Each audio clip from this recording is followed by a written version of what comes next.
our taxes, we wouldn't have good roads, good schools, better hospitals, street lights, and other very important social amenities. When we pay our taxes, we give our children free and quality education. Talga, my money too small. Why should I pay my tax? Look, small. Salifo, it doesn't matter how small or big your business or income is, you still have to pay your taxes. The little taxes from each and every one of us, when put together, could give your community clean water or that deprived school with tables and chairs. Please pay your taxes. It is your responsibility. It is your civic duty. It is the law. Welcome to today's edition of Serene Insurance Business News. We present to you Serena. You're right. You can complete an entire insurance process for the purchase of any motor and other insurance products, from onboarding to issuing a motor insurance sticker and policy certificate, all on WhatsApp in less than 10 minutes. Serena is simple to use and it prioritizes user ease and flexibility. You can either use voice notes or text to effortlessly issue your instant policy, cross-platform renewals, claims, and also process your payments through mobile money, Visa, and MasterCard. To engage Serena, just search for Serena Insurance on all social media handles and scan the Serena barcode or save her number 0500 517 114 and start chatting her on WhatsApp immediately. There you have it. Serena is not just a tool, it's an innovation by Serene Insurance designed to redefine how motor and travel insurance are accessed and managed. Speed, convenience, and reliability.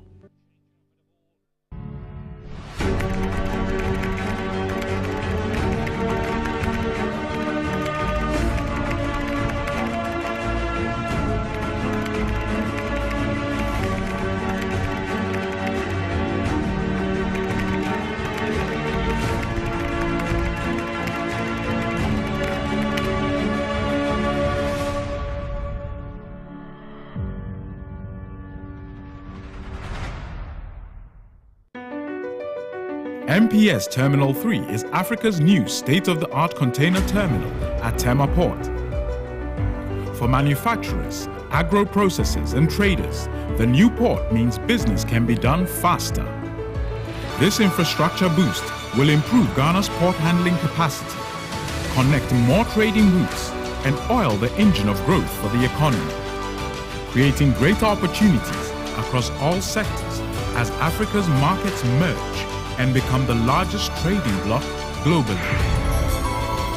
MPS, we connect, you thrive.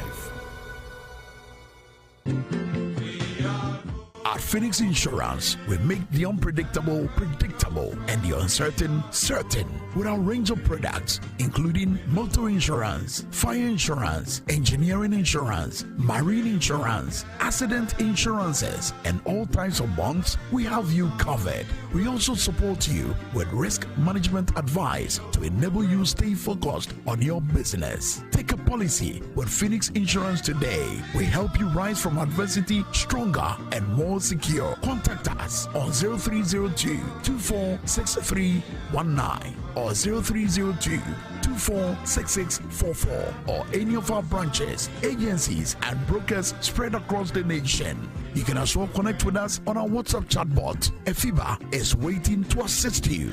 Make the future predictable with Phoenix Insurance. Phoenix Insurance, a delightful service experience delivered with wisdom.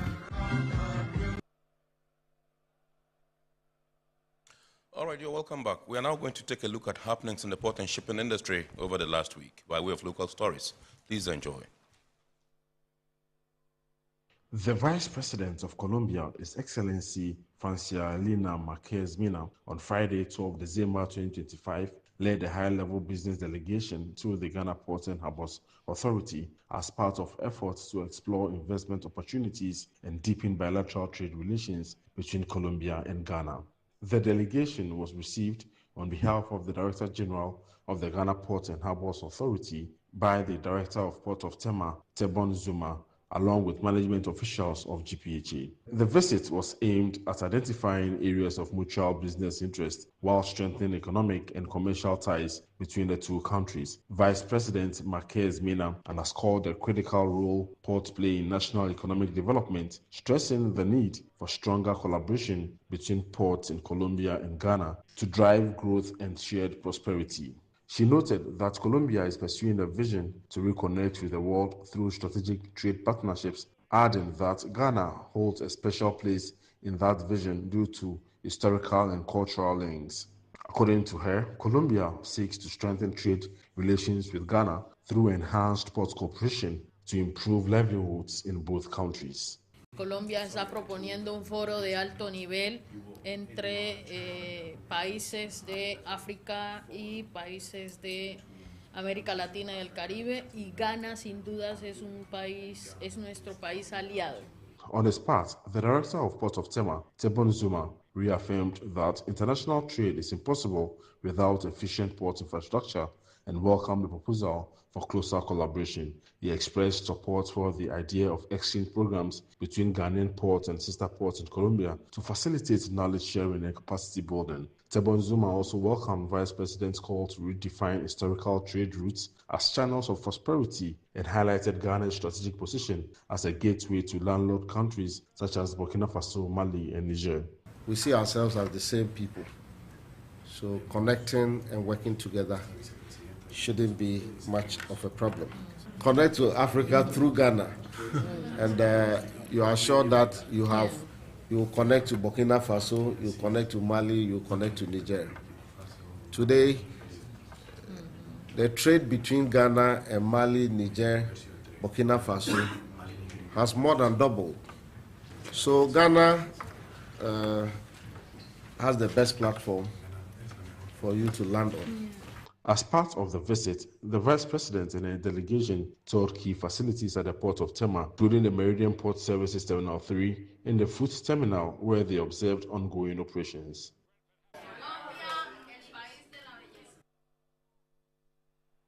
The United Nations Conference on Trade and Development, UNCTAD, has organized a 3-day workshop to validate a sustainable smart port assessment report of the Port of Tema. The workshop aimed to present and discuss the Sustainable Smart Port Assessment Report of the Port of Tema. The intended outcome is for stakeholders to endorse the report findings and recommendations that will support and advance the port's energy transition and strengthen long-term capacity for sustainable smart port development. The workshop was attended by port stakeholders, government officials, and other private sector and civil society representatives who reviewed and discussed the main findings and strategic recommendation of the assessment report. Opening the workshop, the Director of Port of Tema, Zuma Esquire, expressed the commitment of GPHA to building a green, smart and future-ready port system that positions Ghana's ports as regional hub for sustainable maritime development.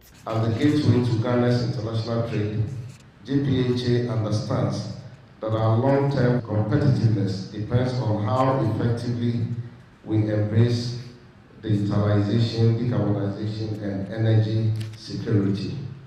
The UNCTAD Sustainable Smart Port Assessment has come at an opportune moment. It provides a structured platform to evaluate our progress and develop an evidence-based roadmap to guide GPHA's decarbonization and efficiency agenda in the years ahead.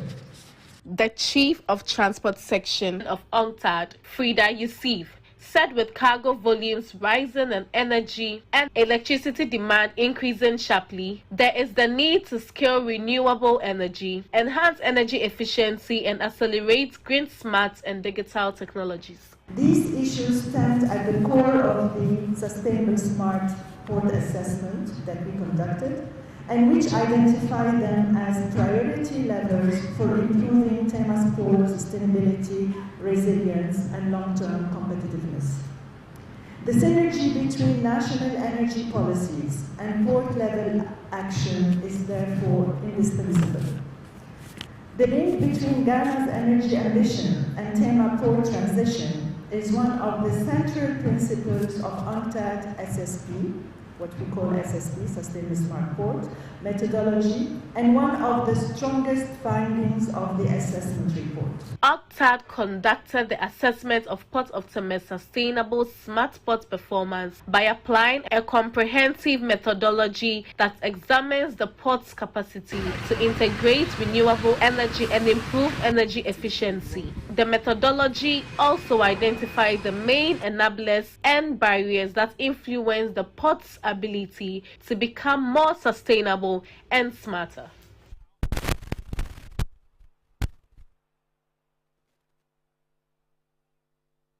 The Customs Brokers Association of Ghana has renewed its commitment to professional excellence, technology-driven operations and strategic partnerships to support sustainable trade growth at its 2025 annual general meeting held in Koforidua. The AGM, which attracted customs brokers, regulators, traditional authorities and private sector partners, was held under the theme Empowering Progress, Quebec's commitment to people, technology and partnerships for sustainable growth. The president of Quebec, Nana Frejo Foriata, highlighted key achievements over the year and the review, including the enhanced member welfare, strengthened advocacy and expanded training programs aimed at improving professionalism with the customs brokerage industry. He also reported progress at the Quebec Training Institute, CTI, which has trained more than 200 participants since 2024. He noted that although international trade in 2025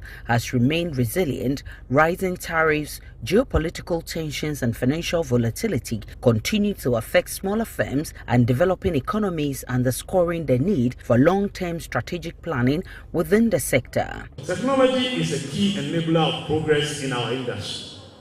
This year, we have focused on embracing digital solutions to streamline custom procedures, enhance transparency, and improve our efficiency.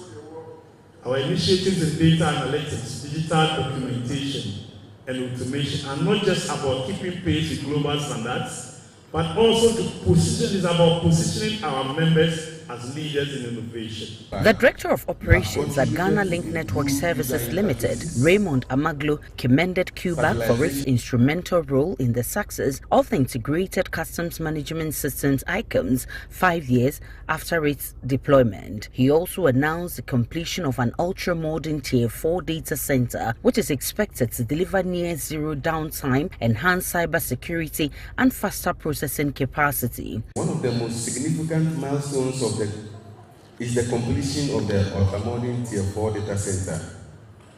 I am pleased to reassure you that the building construction and equipment installation have been completed with the highest technical standards. This center will offer near-zero downtime, enhanced cybersecurity, increased redundancy, faster processing capacity, and unmatched system reliability. The Deputy Commissioner in charge of operations at the Customs Division of GRA, Aaron Kano, commended Quebec for promoting competence, discipline, and ethical conduct among its members and encouraged brokers to continue prioritizing training, especially as customs processes become increasingly digitized. Aaron Kano further urged members to support customs revenue mobilization drive through accurate valuation, proper classification, and full compliance with customs laws. The country depends heavily on customs revenue for national development, and accurate declarations, proper valuations, truthful classification, and compliance with customs laws are essential to meeting our targets. We count on your continued cooperation to help us maintain and exceed our national expectations. Ladies and gentlemen, as we work to deepen our collaboration, let us assure you that Customs Division remains committed to engaging stakeholders in constructive dialogue, resolve operational concerns, and creating a conducive environment for trade. There were some solidarity messages from key stakeholders in the port and shipping industry. As an association of freight forwarders, your work as custom brokers is essential to Ghana's trade ecosystem because you serve as a bridge between regulatory institutions and the business community, i.e. importers. So we commend you for reactivating the Cuba Training Institute, and we hope and pray that you'll be able to take this not just higher, even as you collaborate with the World Customs Organization, so that many of us, I believe, would want to patronize the activities of the Cuba Training Institute. And if there's anything at all that we can also support with, please do not hesitate to call on us as well. We commend Cuba's dedication to empowering progress through its people. We are committed to continuing our partnership, collaboration, and cooperation to overcome challenges and seize opportunities. As we gather to share knowledge, best practices, and experience, we are confident that this AGM will yield valuable insights and strategies to propel your industry forward. The asset in your organization is part of the human capital that you are working with. Not just your cars, not just the money. The human capital is very key. And I'm happy that every year, Cuba for over 25 years now, we always leave work, come out of pain, and go back with new ideas, new innovation to work in progress. And that's why we are growing, and I'm happy to be here.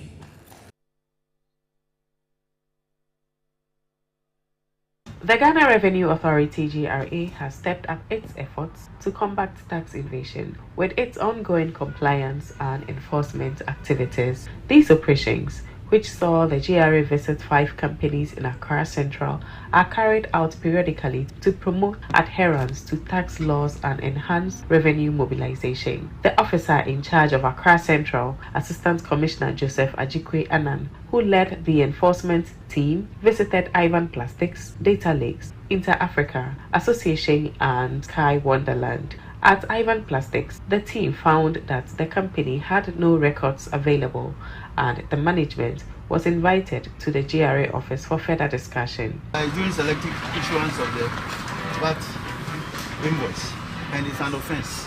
At Data Lakes, the team discovered that the company was issuing receipts but claimed that the invoice was done at the Sprinters wing of the company. Inter-Africa was found to be non-compliant with the EVAT regulations, and the team has invited the management to the GRA office for further discussion. Association, which is also supposed to be on the EVAT system, cited technical challenges and was given a partial seal off with a deadline to correct the wrongs. Sky Wonderland claimed to be registered but had no records available, and the team has decided to assess them preemptively and ensure that they receive invoices. Assistant Commissioner Joseph Ajikwe-Anan warned that the GRA will not tolerate tax evasion and urged companies to comply with tax laws. If you fail to even declare, it's an infraction. You issue a VAT invoice, you are supposed to, and you fail to do so, it's an infraction. You issue your own computer-generated invoice, which many are into. They think they have the machine, POS, they are good to go. No, you need to write to GRA for authorization. You fail to do so, it's an infraction. So when we come to you and you don't have that authorization, we will seize your gadgets. The GRA has vowed to continue its enforcement drive with a focus on ensuring that all companies comply with tax laws and regulations.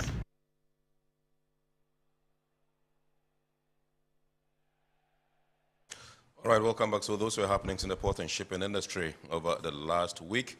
We are zooming into our discussion proper tonight, and tonight we're talking about women involvement or women participation in the Gulf of Guinea as far as security is concerned and leadership of women in the maritime industry. Now, across the Gulf of Guinea, women continue to break new grounds in maritime governance, law enforcement, and operations, sectors that were traditionally male-dominated.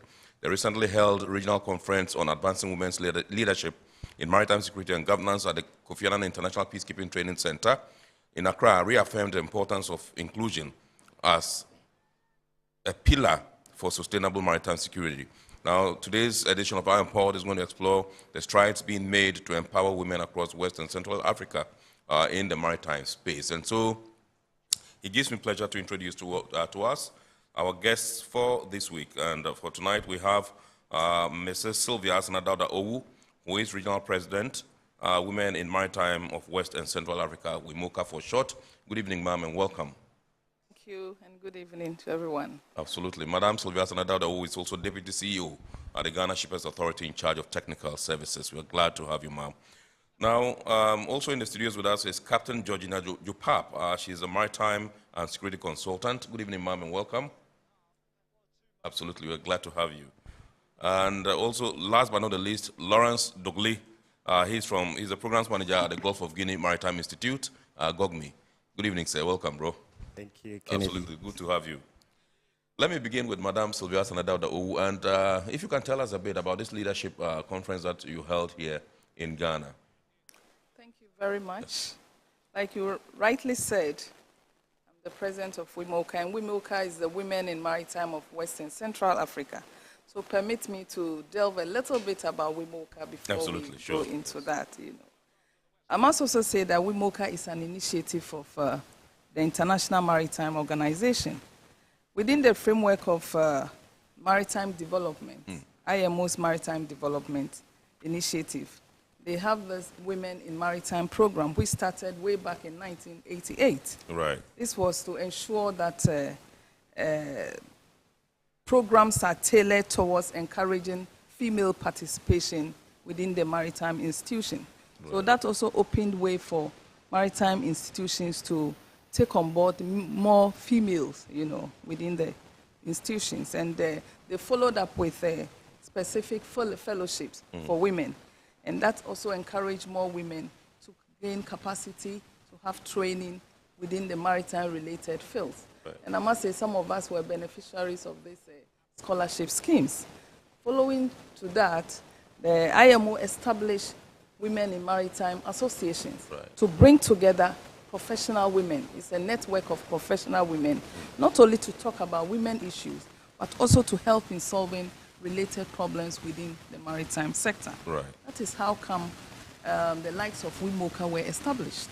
But globally, IMO has about 8 of such regional associations in the world. We have some in Africa, we have some in the Caribbean, we have some in Eastern Africa, we have some in the Pacific, and even in Latin America. I must say, WIMOCA is the youngest of such regional associations, and we are trying. We're not doing badly at all. Right. Yes, within the West and Central Africa. So basically, this has helped more women to come together. We now have a network of women within West and Central Africa who work within the maritime sector. And oftentimes, we come together to hold conferences. We come together to participate in trying to solve maritime-related issues. We come together to mentor the young ones and also to share ideas, which is very important because now that we are in our fold, we have women lawyers, maritime lawyers, operational women. We have, even now, we're bringing on board the security personnel, which to me is very, very important. So that is how come we had this conference that we are talking about. It's one of the conferences that we've had in the recent past, but this is the very latest. And we had the support of the UNODC and the Danish embassy. Right. They facilitated the process for us, and we really give them, we commend them for such initiatives, such support. And that brought together women within the 14 African countries that we have our presence in. Spanning West and Central Africa. Exactly. So it was a big one, and it was well attended, and I think it was worthwhile as well. Absolutely. Awesome. Thank you so much. Let me come to Madam Captain Jupap and find out from you, ma'am. Can you help us appreciate when we say maritime security? First of all, let's go back to basics. What do we mean? Simply, safe sea for all. It is about protection of ships. Yes. It's about protection. Yes, you can draw your mic a little closer. Yes. Absolutely. It's about protection of ships, shipping lanes, ports, port facilities, the coastal areas, the ecosystems in the areas. That's the prevention of, try to protect all this against threats, so it's like against threats, so preventing of piracy, armed robbery, terrorism, smuggling, trafficking. It is also about maintenance or enforcement of the maritime laws and counter-terrorism measures that we have. It is also about the promotion of safe and stable international trade and global maritime in the global maritime community. It's also about safeguarding the ports, the harbors, and the port facilities that we have. So basically, when we talk about maritime security, it's talking about the protection and prevention of crime in the maritime domain, which we have. So basically, and it encompasses like all security issues. It's, the territory is maritime, but every maritime security is just like all the institutions that you have ashore or in the territorial land that prevents or secures the safety of property and that of life. So we have it. That's basically what maritime security is about. Now, from your own assessment, with a particular reference to our boundaries and borders, what would you say? Where would you say we stand in terms of security? When we come to maritime boundaries, unlike terrestrial, or what I say, unlike land boundaries, which is you either obtain it by, you acquire it by conquest or by administration. But when it comes to maritime boundaries, it is defined by international law, because we look at the maritime domain and say it is the common heritage of mankind. So it belongs to every. Burkina Faso has a share, Mali has a share. So internationally, we the boundaries of coastal states are determined by international law, which we usually have the UN Law of the Sea, or UNCLOS, simply as we say it. These determinations are in zones where we have the territorial waters. When we say territorial sea, we are talking about 12 nautical miles to, from the baseline. And that gives Ghana full sovereignty. Ghana has full sovereignty. It's as every law, everything that happens in Ghana on the land is part of it.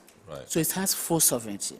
Then you have, with all its resources and everything, full sovereignty. So you can arrest, you can give birth, register your, everything about it. Then we have the contiguous zone, which is also 24 nautical miles from the baseline, meaning just 12 nautical miles after your territorial waters.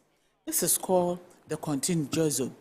Here, the sovereign enforcement is limited to only customs, immigration,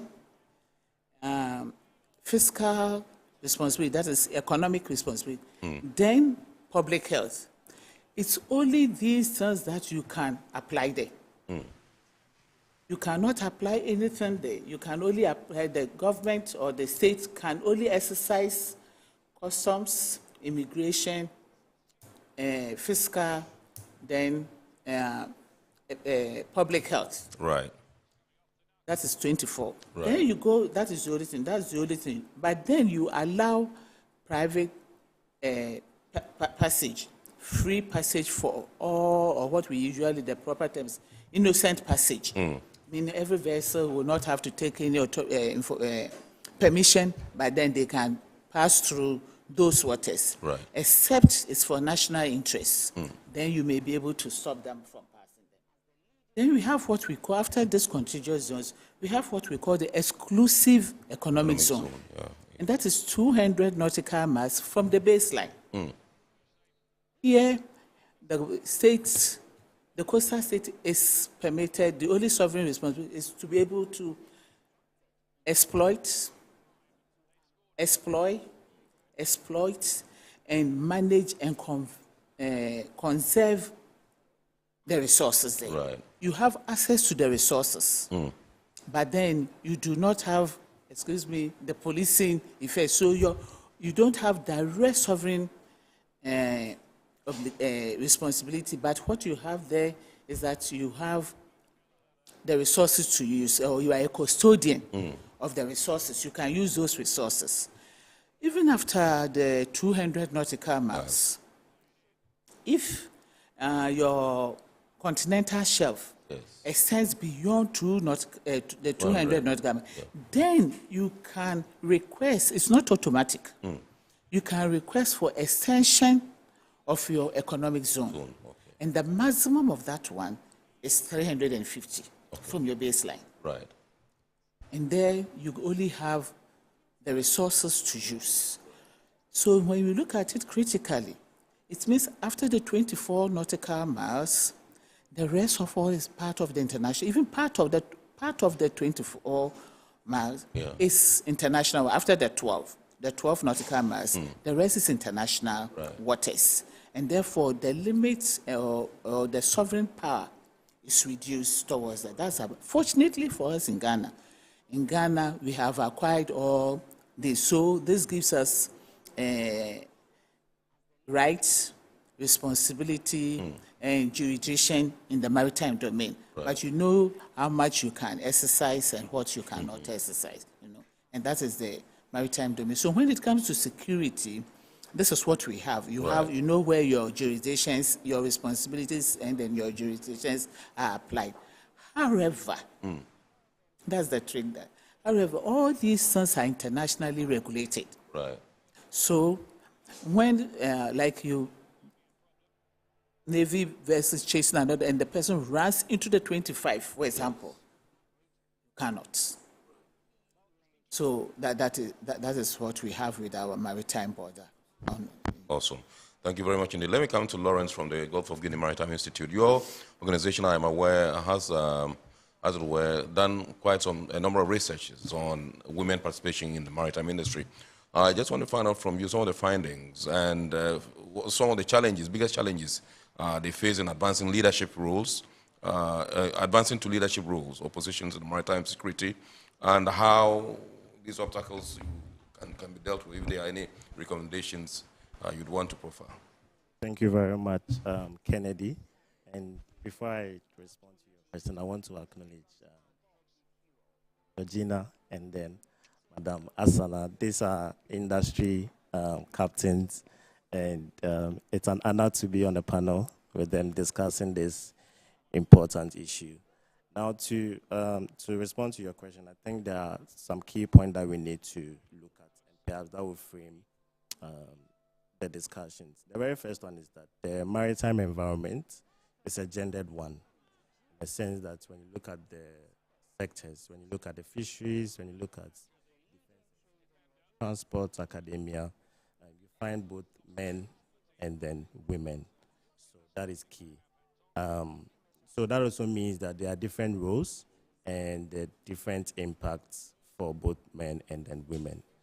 The second point is that maritime security threats and challenges is not gender blind, in the sense that whatever the threats are, whatever the challenges are, it affects both men and then women. And so for every maritime security response strategy, it must capture the interest of both men and then women.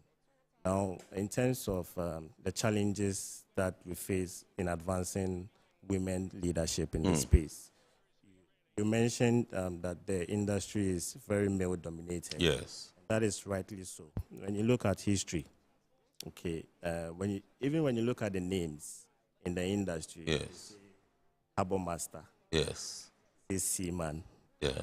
So you don't hear sea woman. Yes. So that should tell you that from history, it's really been a very male-dominated males, yeah. But then again, you find women playing very important roles in this. Statistics shows that globally, seafarers represent 98% of the global workforce, and then for the port sector, you have 82%. Yes. And women represent a very small percentage of this figure. Yes. Right, and so that these are very structural.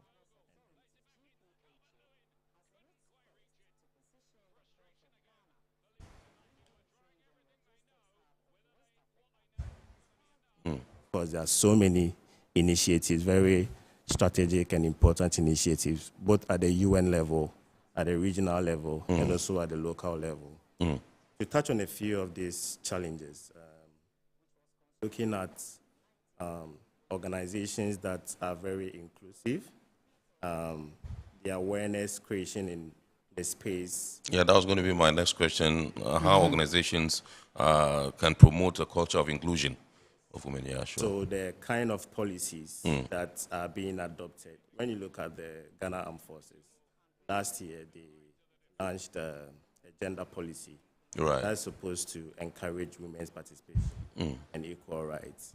This year, they organized, I think in the last couple of months, they organized a workshop on how they can move from policy to practice. Right. And this, once you have the Ghana Armed Forces leading the initiative, all the three arms, they are all embracing gender policy, and that is very key. Kofi Annan launched the Code of Practice for Women in Maritime Security. Right. The interesting thing about this policy is that it's not only limited to the public sector. Even for private sector, they can also embrace this Code of Practice. But I believe we'll get into the details. So there are very specific challenges, policies that enables women's involvement to be able to climb up the leadership ladder. And these must be deliberate policies. Yes, these are deliberate policies, like what the Ghana Armed Forces has. Yes. There's also the typical stereotype and bias towards women. Right. Inclusive and supportive organizational environment, awareness, access to training, the kind of trainings. So when you talk about leadership, you have to look at the space. You have to look at the organization, and you have to look at what kind of leadership do you want to promote. And that is also informed by the kind of the initial 7-berth low draft develop. So I believe that that these initiatives that have been launched across the different global levels, I believe they are very strategic, they are very timely, and it's up to us and for national authorities to embrace these initiatives and see how they can domesticate it in their national priorities. Right. Awesome. Thank you very much indeed. I can see some viewers have started calling this particular line. This particular line is for WhatsApp. When the time is ripe, we'll activate the phone lines and you get that number to call. The number to text, this one that's on your screen at the moment, the 0538 037353 is strictly for WhatsApp, not for calls. So please hold your guns, and when we get there, we shall activate the phone lines for you to call in. Let me come to Madam Asana Dauda Owu and find out from you, as Regional President of WIMOCA, how would you assess the overall progress of women's leadership and inclusion in maritime security within Ghana and the broader Gulf of Guinea?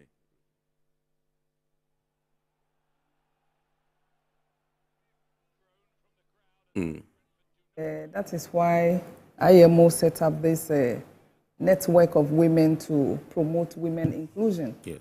And with such an initiative, you need the data to support whatever you're doing. So we have done some work as well. I know the maritime security space, it looks like a lot has been done and a lot of improvement is going on there. But WISTA and IMO also conducted some study, and 2021, it was noted that 26%, of the maritime workforce is made up of women. Yes. That was 2021. But 2024, the number went down to 19%, which to us is not too good. It doesn't look good. And that shows that a lot of work needs to be done. And out of the 19%, 1% of seafaring, are in the seafaring sector, which means a lot needs to be done.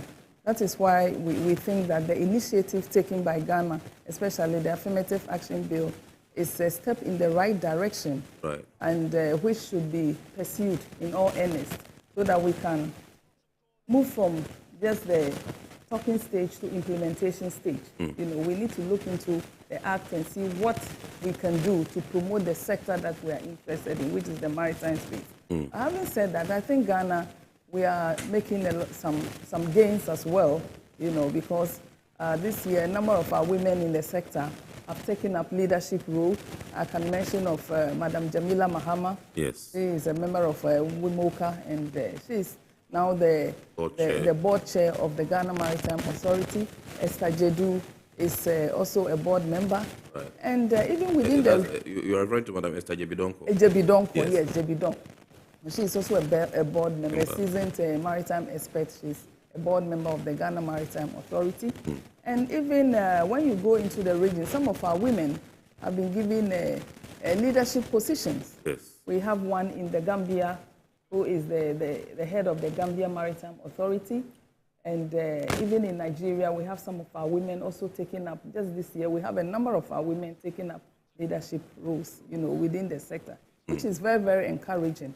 But we also think that more needs to be done, you know, to bring on board more women, and also to expose the sector to the younger generation. You know, we've always thought that this is an exclusive sector, and people do not even know much about us. So we, as an association, we think that it's up to us to go out there and educate the young ones of the opportunities that is within the sector. And to add to that, even for us women in the association who are holding leadership roles, we think that there's the need for us to build capacity. You know, you cannot push for leadership positions when you don't have what it takes.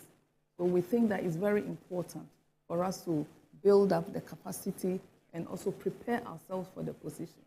You know, and that is what our association stands for, and that is what IMO is pushing the agenda for us to do. Absolutely. Now, he mentioned some of the challenges that women face, you know, in their quest to, as it were, get onto some of these leadership roles in the industry. I just want to find out from you and your organization whether you have also listed some challenges, you have identified some challenges, how you think that these challenges can be. One of the key challenges is a stereotype within the industry. You know, we know that it's dominantly, it's a male-dominated sector. Right. So sometimes it's assumed that it's not meant for the woman. You understand? That sector is not meant for, but we have to start changing that perception, changing that narrative. You know, we know that some men have been quite instrumental in getting us to where some of us are. But we want to see more women in the position, in some of these positions, yes, to serve as an example for the younger generation, to encourage more women to venture into that sector, you know. So we think that in addition to the capacity building, the training, you know, we also want to see promote mentorship for women to come on board. Apart from that, we those of us who have gotten to where we are we know that it is not easy. Sometimes, even when you are given an assignment, people think that you cannot do it. When you are a leader and you behave in a certain way, they assume that you are too difficult. They will even give you the name toucher and other things. And when you are soft, it's assumed that you cannot do that. You know, so it's about time we started changing and encouraging more women to be given responsibilities that will, you know, as it were, be an example to the others to also follow suit. Let me come to Captain Jopapa, and I want to find out from you issues with security, illicit and illegal activities along the Gulf of Guinea, all that. If we have identified some, we understand now we're stemming the tide, and it's a bit on the downside. Yes, I want to find out from you, particularly with reference to crew, female crew members, about women seafarers and other sea. You know, how can organizations protect them from violence at sea? In the Gulf? Yes. In the broader Gulf of Guinea? The Gulf of Guinea is a strategic trade route, and Ghana is fortunate to be part of the, of it, because it's basically the center for most of the trades, shipping trades and shipping routes that we have. Right. It has a lot of resources. What we have in the Gulf is that the Gulf has a lot of resources in terms of almost the whole coastal belt of the Gulf is oil and gas. Right. We have the breeding grounds for most of the fish that we have, so we have a lot of fishery activities there. We also have a lot, the beaches are such that it is easier to land, that's what we call it. So we have landing sites a lot along our whole Gulf. And we do and other facility resources, and we have a lot of resources, ecosystems and all that. With all these things, it also attracts criminal activities very well. So in our Gulf area, the criminal things that we usually have is theft of oil. We have piracy. When we talk about piracy is this armed robbery in international waters, so beyond our 24. But when we say armed robbery, then it is in your internal waters. Right. So we have piracy and armed robbery activities because of what? We have siphoning of oil, bunkering. Then we have fishery, theft, it's basically the galamsey activities in terms of fishery, also there. We have then the pollution activities. So even with all its benefits, it creates the possibility of criminal activities. It encourages or it attracts criminal activities. Currently, the major criminal activity that we have in our area, apart from piracy, is drug trafficking. Drug trafficking, okay. It's drug trafficking. It's a hub in our area. Then we have arms, smuggling of arms. In our, so not necessarily in our 24, not in our coast, but in the whole of the Gulf. Right. Yeah, because it's strategically placed and easier from South America, easier from Europe, distribution site, easy from South America to Europe, it's very easy for all these distributions to go on. Right. So, but when it comes to the crew, it's nothing to do, it's got not to do with only female. It's the protection is for everybody working on the ship in the area at any particular time.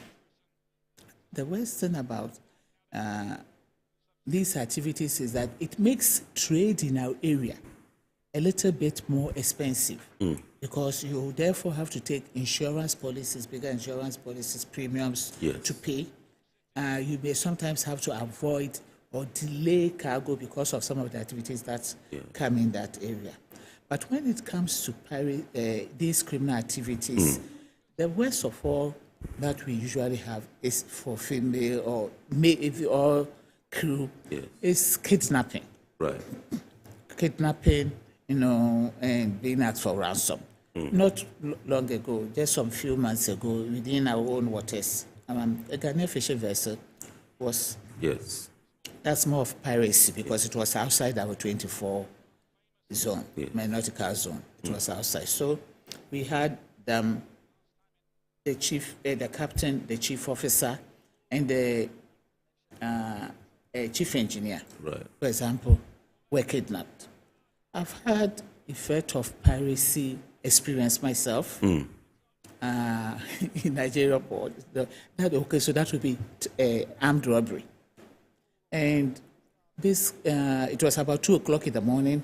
We had cargo. Then all of a sudden, at the ship's side, here comes armed men with guns, mask and of it, and coming on board. Takes leadership. What you do? Nobody was hurt, but it because we had policies, we had protocols in place.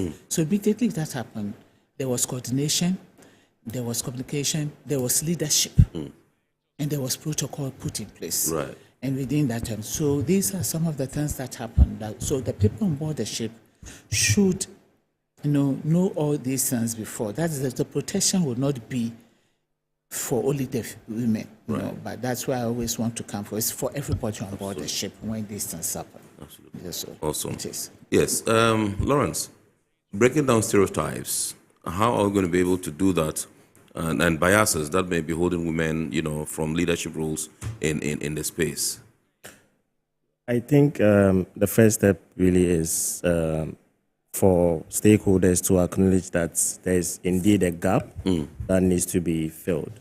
And then we need to amplify our voices when it comes to issues relating to gender inclusion and empowerment. I think that we've had some partnerships and we've organized a couple of programs in the past that I believe is geared towards addressing some of the issues, stereotypes and biases. In 2021, we organized the Blue Caribbean Business Expo in partnership with Westa and Wimoka. And that was when I had the opportunity to work directly with Madam Asana. And the idea or the rationale behind this Blue Caribbean Business Expo was to provide a platform for young people, especially women, to connect with industry, understand what are the issues and how they can also play a role in developing very practical solutions. And that was a very successful one. We had the participation of the Wimoka community as well as the Westa community. And we had the support of the Canada High Commission, who was very much interested in girl-child education. And so that was a very big part of the objectives of the conference. And we were able to bring together more than 200 young people, mostly girls, from different tertiary institutions and even working class youth, to discuss industry issues and connect, develop relationships with some of the expert practitioners and see how best they can take advantage of mentorship opportunities. And this we've been able to do for the last 3 years. Next year, we hope to continue, relaunch the mentorship program and work with key stakeholders in the industry to mentor a lot of the women so that they can take up more leadership roles and also advance their career and professional opportunities. So it's these things. It's taking the initiative. You have the UN at the United Nations level. They have the Women and Peace agenda for the maritime sector. And there's a UN Security Council resolution 1325, which affirms that for peace and security to be more sustainable, then women must be equal partners in the prevention of violent conflict, and also in the forging of lasting peace, but also in the delivery of relief and recovery systems. And it is under this spirit, or it's in this spirit, that the UN launched the Women, Peace and Security Agenda for Women in Maritime Security. And I believe it's also connected to the Kofi Annan Code for Women in Maritime Security. So there are very 4 key pillars: participation, prevention, protection, relief, and there's one other last one which I'm forgetting. But this basically forms the strategic approach for how we engage women, how we break these barriers, how we encourage more women to be a part of the development process, the peace resolution process. And I think that is very important for more education to be done on this resolution, on what the policy means and how various national authorities, especially for the maritime sector, how the stakeholders can understand what the policy means and how they can include them in their organizational structures. the most important thing is that organizations must have policies that are inclusive. It is very key that, and we have to be very specific, not just inclusive policy, but a gender policy that must reflect the interests and the perspectives of women in organizations. Right. It is only this way that in the development of programs and interventions, their perspectives and interests will reflect in these interventions. Absolutely. And that is how we can achieve gender inclusion. Yeah. Absolutely, great. This is Iron Port here on Metropolitan Television. Tonight we are taking a look at how to advance women's leadership in the maritime space and also to sustain inclusion in the broader Gulf of Guinea area. And with us in the studios, Madam Captain Georgina Jopap, she's a maritime and security consultant. Madam Sylvia Sanadauda Owu, Regional President, Women in Maritime of West and Central Africa, WIMOCA, and indeed Mr. Lawrence Dogley, who is the Programs Manager for the Gulf of Guinea Maritime Institute. We're going for a quick break. When we return, I'm sure we'll activate the phone lines for you to call in and contribute to the discussion, and we'll also continue in studio here. Please stay with us.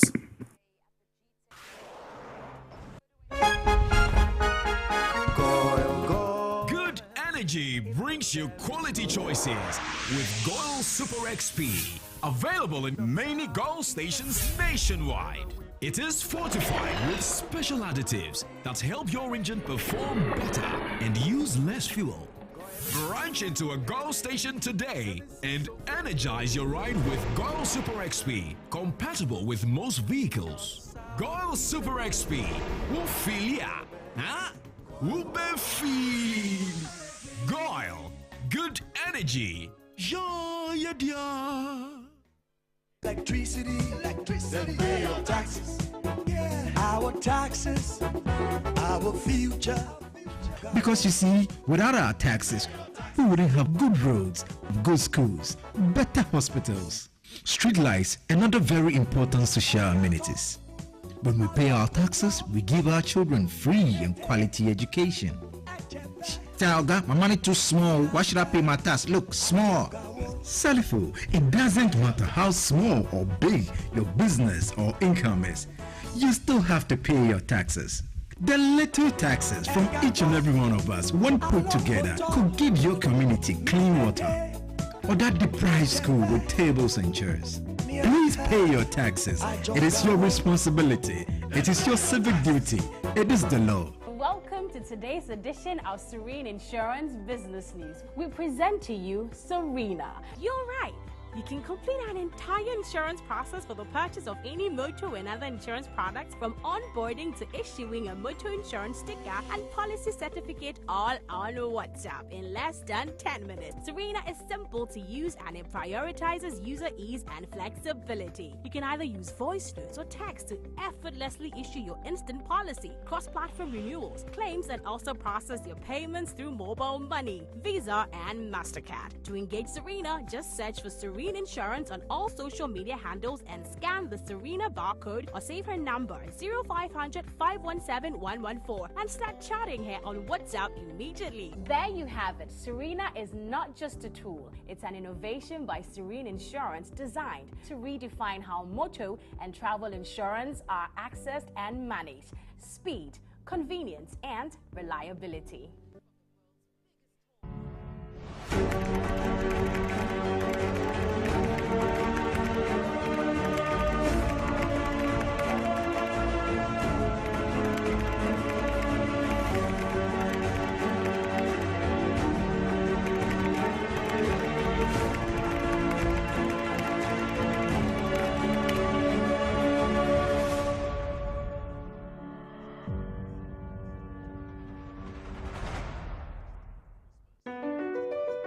MPS Terminal 3 is Africa's new state-of-the-art container terminal at Tema Port.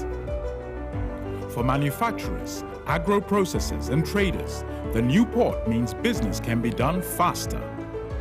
This infrastructure boost will improve Ghana's port handling capacity, connect more trading routes, and oil the engine of growth for the economy, creating greater opportunities across all sectors as Africa's markets merge and become the largest trading bloc globally. MPS, We connect. You thrive.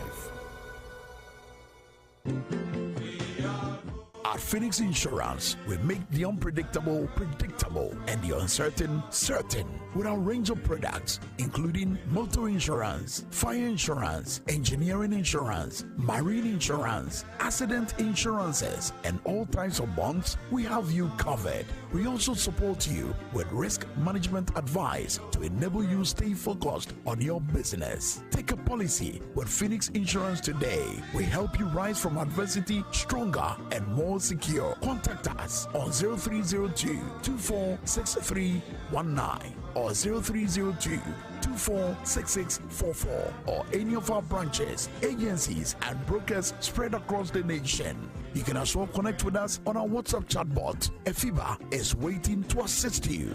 Make the future predictable with Phoenix Insurance. Phoenix Insurance, a delightful service experience delivered with wisdom.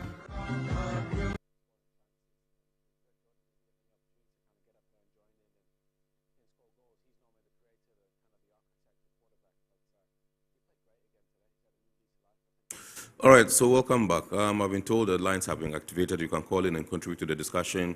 That's it over there, 0245-834-980, 0245-834-980. You can call in and contribute to the discussion. And pretty shortly, we shall also be sharing your messages with the rest of the world and eliciting some responses for you. Let me come to Madam Asanadao and find out from you. The issue of mentorship, has been at the forefront of your activities, particularly I know that's one of the issues that women associations in the industry tackle a lot. How important is this for engendering, as it were, women participation and inclusion in the sector? I think one of your submissions you made mention of the fact that, yes, it's very key. Mentorship is very key in whatever we do.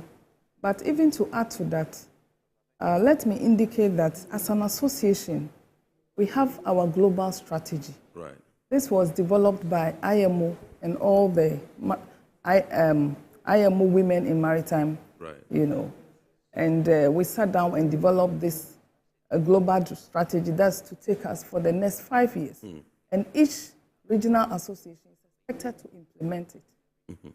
That includes mentorship, advocacy, and a whole lot. So with regards to mentorship, each national chapter, the 14 national chapters that we have, supposed to draw up a plan regarding how we can implement this. And to start with, we try to identify, even for us where we sit, we need people to mentor us, whether male or female. It doesn't necessarily mean that a female, it has to be a female mentor. For instance, in my case, it was a man who mentored me. So we are open to all such support, because we know that we need to have an agenda and we need to achieve a certain agenda. So we bring on board all those who can mentor. We look up to the ladies in the industry who have achieved certain, levels and positions within the sector. Then we urge them to mentor the young. And for us, a platform like what we have, WIMOCA, where network of professional women come together, serves as a big platform for others to also see. And with the setup of our national chapters in the respective countries, we bring on board women within the maritime sector. And even students. Here in Ghana, some of the associations we deal with have to do with the regional maritime university ladies, And we bring on board all these. They see us in the media. And of course, IMO's slogan is training, visibility, and then, we have the training, we have to give visibility, and then recognition, And that speaks loudly. Once we are trained to do the job, you make the person visible, all those who are around see, and that is an encouragement. We also support each other, because sometimes you think that you are alone in the area that you operate. But once you hear your colleague talk about the challenges and how she has overcome it, it serves as an encouragement for you yourself, And there we support ourselves. But there's also another project that we want to take upon, by going to the second cycle institutions. That is where we did that with the Gulf of Guinea. Yes, we go to the second cycle institutions. And now with the partnership that we have with UNODC, and we're coming out with a strategy. This program that we had was very helpful. We've drawn up an action plan, and we have in place a strategy how to implement this action. And inclusive of the action plan is the mentorship program that we think is very, very paramount. So it's key on the table, and it is something that I want to pursue in the next couple. We've started and want to improve upon it, because we think we have to do something. You know, looking at the numbers, which is not too encouraging, you know, even though a lot has been done, we have to do a lot more to achieve our objective. Right. Awesome. Eunice in Tema says, this is a very important conversation. Women have proven they can lead effectively in high-risk and strategic maritime roles. Advancing women's leadership in maritime security will strengthen decision-making and improve overall security and improve overall sector performance. Thank you very much, Eunice. Great topic. I on port. We need more deliberate policies to support women into command and leadership positions in maritime security. Juan in Ngwa sent in this one. Thank you very much, Juan, for your message. I'm Anne, a student at RMU. It is encouraging to hear real examples of women making an impact in maritime security. More of these stories should be highlighted. Mentorship and capacity building appear to be key in preparing women for leadership roles in this sector. Changing mindsets within institutions is just as important as training and policy reforms. And so let me come to Captain Jopap and find out from you. She just mentioned the element of training, and Madam also mentioned training. I mean, Regional Maritime University and all that. How key is training in, encouraging women, engendering their participation in the sector? And she also mentioned the high schools, senior high schools. They can start from there, and then I think that that would be good, as they progress into tertiary institutions and all that. Training is, thanks so much, because I mentioned those few things. First of all, it's a policy issue. Right. As a state, I always come to it, we have statecraft, where there are some things that are very important for the state. The whole maritime domain is an economic resource place for the country as a state. Whatever you have ashore or on land, you have to be able to exert the same responsibilities as sea. Right. The domain is, I'm very blank sometimes, it's not politically attractive because it's far away from the people and the citizens that are involved. Right. However, it is we always say that he who conquers the seas conquers the world. And therefore, until we have probably well-trained personnel for it, we could always scout. I always come for like all intelligence things that if you are looking at maritime security, like all intelligence, in the army, they scout for special people to do some work. They scout for them. In leadership, we scout for people. In intelligence, we scout for people. Women, especially women, they bring new perspective, they bring diversity, they bring, professionalism. This is where we should look at. We should look at these values. Then go out and scout. Just like when we are kids, somebody sees you and says, you will be a school prefect. You are all age mates, but someone looks up and scouts you, and you are the school prefect. Someone scouts you, and someone looks at you, just an ordinary girl walking around, but somebody picks you up and says, you have to be the dining hall prefect, because they see something in you that you do not know. So until we deliberately as a nation scout out for people in leadership roles, especially women, we will not. Most parents, just ordinary people to push forward, no. But it should be a national policy, like in every school, in all the secondary schools. Somebody should be there, not necessarily a career person, but somebody should be charged with that. Right. That in this group that they came, A, B, C can do this. We can direct them into this area. QYT can go into this field. It's then we start monitoring them, sometimes encouraging them, baiting them with, giving them scholarships here and there, picking them up for internships. These are all part of the leadership training that we will require. So, and we should also have, just like in the maritime domain, we should have all the resources. I come back to that. I said that the state itself must be able to have the police security, the armed security, the naval security, customs security, and all of them should have a maritime session. They should be able to group and pick groups that work on maritime. Right.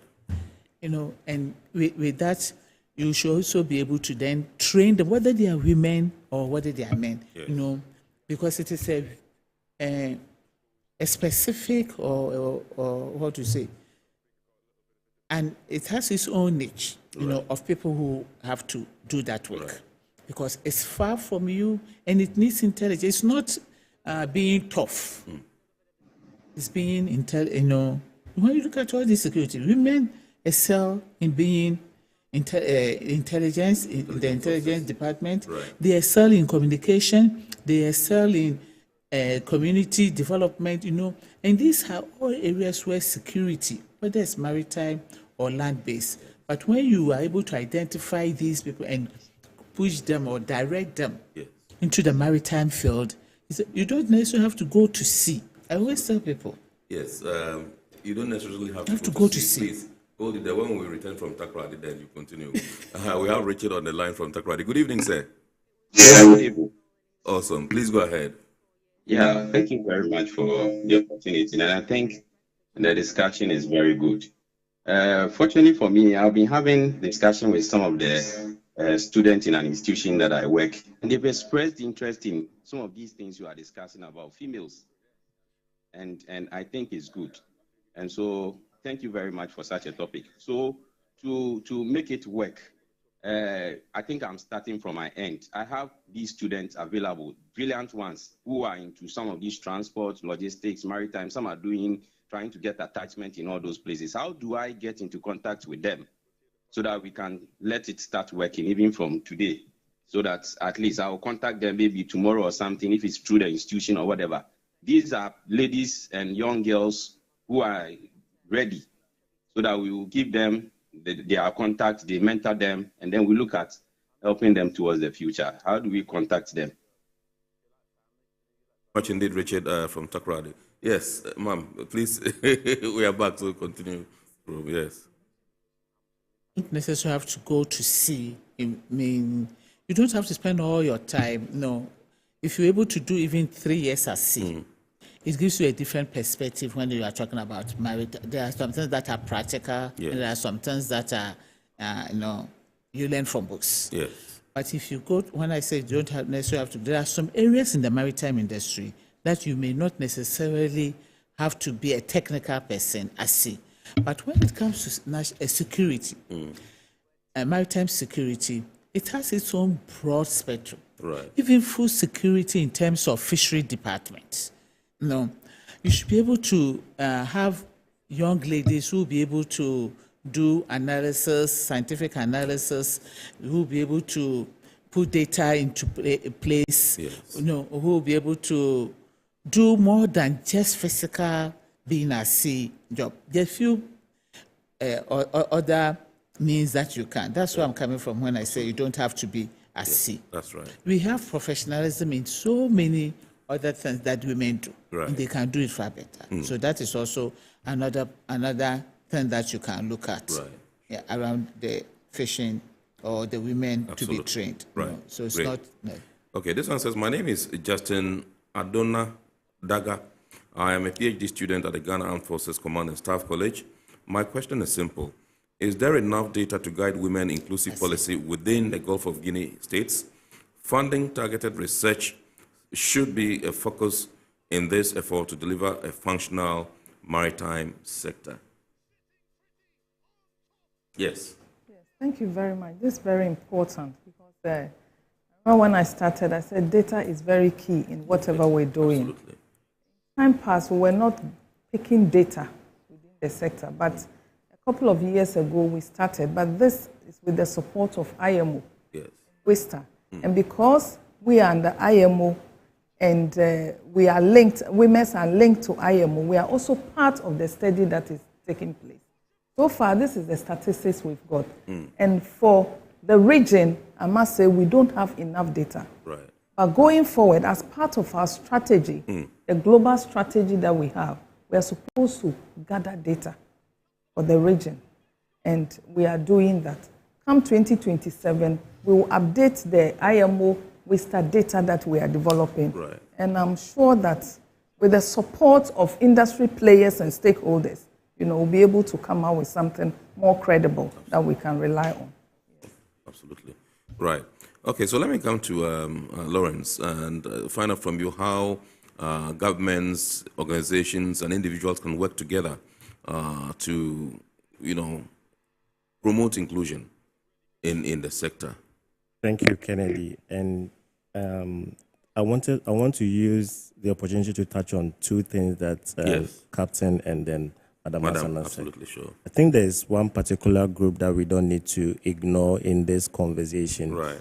And that is women in the coastal communities. Okay. Because Captain mentioned community development and the broader spectrum of maritime insecurity. Yes. And I think coastal community women are a very vulnerable group of people that we don't need to forget in this discussion. For any other organized criminal network, they need criminal organization, they need structures and then a network to function effectively. And it's the same for any organized maritime criminal network. Yes. And in these networks, right, women are very necessary in carrying out the various functions of the network. And based on available studies, research that we've done, or research that is we've seen, women have been recruited into various criminal networks to carry out all kinds of illegal activities. Right. We've seen women play the role of caregivers when seafarers are captured as hostages. We've also seen women playing the role of retailers and distributors of illegal drugs and arms, like you mentioned. Yes. And so it's very important, and this is sometimes it's against their will, is the situation that they find themselves in. When the fish catch is low, they have to look at other alternative source of livelihoods. And so it's very important that we bring these people into the discussion. And when we think about the practical solutions, we have to remind Wimoka to also look at the women in the coastal communities as well, and look at what are the trainings along the value chain. There's the after that is open to continental free trade. Yes. We have to look at how we can train women. There's the fisheries, Fish Processors and Traders Association. These are women groups that we can look at and see how we can support. Right. Like I said, the most important thing is always understanding what the problem is from the grassroots. Absolutely. And developing solutions that address the problem directly. It's very, very important. And so engagement and also the provision of resources. Developing strategies takes time. Yeah. It's a process, and you need resources, you need experts to be able to support, like Wimoka coming in with their experts to help stakeholders develop intervention programs and policies. Right. And it takes time. So for organizations in terms of partnerships, public-private partnership is very key. And we have to look at the resources that we need, the experts that can support some of this development process. At the Gulf of Guinea Maritime Institute, we have experts that have experience in developing some of these solutions, and we are always open to these collaborations, working together. We've worked in the past, and I believe we can always work again to champion some of these initiatives. Right. Awesome. I think you've closed us because our time is up. So we just have to say a big thanks to you, Lawrence. Okay, I understand. You can have your final bites and then we'll wrap up. So, Ma'am, yes, your final take here.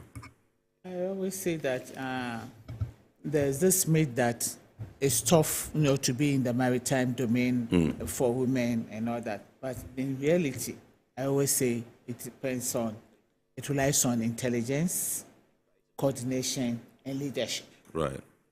And these are areas that women excel.